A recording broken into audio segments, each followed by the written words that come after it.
कभी सोचा है कि घंटों लगाकर नोट्स तो बना लिए, पर फिर भी ज्यादातर बातें दिमाग से निकल क्यों जाती हैं? आज हम बात करेंगे न्यू नोट्स के बारे में। एक ऐसा क्रांतिकारी तरीका जो सिर्फ नोट्स बनाने का नहीं, बल्कि सीखने और याद रखने के पूरे खेल को ही बदल सकता है। 80%। जरा सोचिए, जो कुछ भी नया सीखा जाता है ना, उसका इतना बड़ा हिस्सा कुछ ही घंटों में दिमाग से गायब हो जाता है। ये सिर्फ एक आंकड़ा नहीं है, ये तो हमारी मेहनत की सीधी सीधी बर्बादी है। पर क्या हो अगर इसे रोकने का कोई रास्ता हो? चलिए आज उसी समाधान को ढूंढते हैं। तो आज हम कहां से कहां तक का सफर तय करेंगे। सबसे पहले समझेंगे उस समस्या को जिससे हम सब जूझते हैं, यानी भूलने की आदत।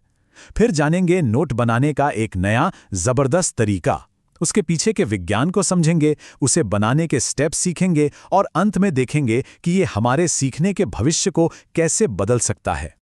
तो चलिए शुरुआत करते हैं सबसे बड़ी चुनौती से, भूलने की समस्या।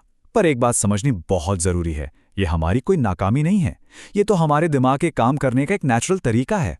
और अच्छी खबर यह है कि हम इसे बदल सकते हैं। इस पूरी समस्या के पीछे एक वैज्ञानिक सच है जिसे कहते हैं द फॉरगेटिंग कर्व। इसे एक ढलान की तरह समझिए। जैसे ही हम कुछ नया सीखते हैं, हमारी याददाश्त उस ढलान से तेजी से नीचे फिसलने लगती है। हमारी असली लड़ाई इसी ढलान को समतल करने की है। हम सब ने ये किया है ना, लेक्चर का हर शब्द कॉपी करना, किताब को पीले रंग से रंग देना या इम्तिहान से पहले बस पन्ने पलटते जाना। सच तो यह है कि ये सारे तरीके हमारे दिमाग को सीखने में कोई मदद नहीं करते, बल्कि उसे एक आलसी रिकॉर्डिंग मशीन बना देते हैं। और यही वजह है कि ये काम नहीं करते। तो फिर इसका इलाज क्या है?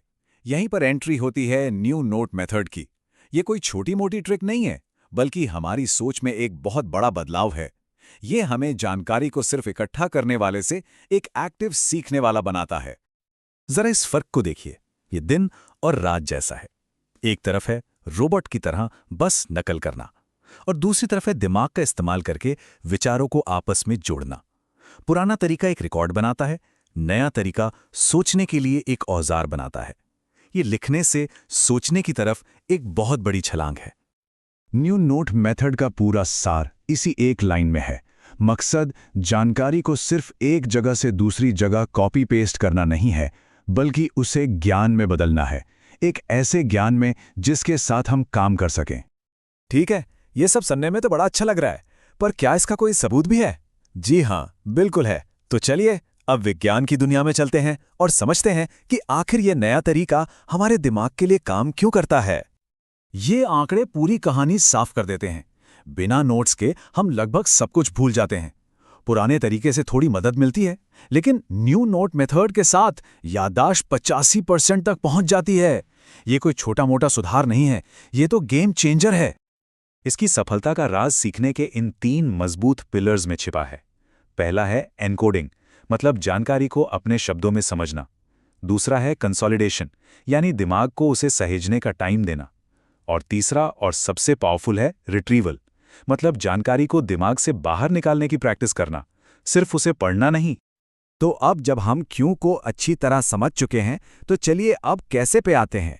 ये एक प्रैक्टिकल गाइड है जिसे आज से ही इस्तेमाल करना शुरू किया जा सकता है। स्टेप्स में जाने से पहले इस एक सोच को दिमाग में बिठाना जरूरी है। एक अच्छा नोट सिर्फ एक रिकॉर्ड नहीं होता, वो तो हमारी याददाश्त को जगाने वाला एक ट्रिगर होता है। पूरी प्रक्रिया बहुत आसान है, सिर्फ 4 स्टेप्स हैं।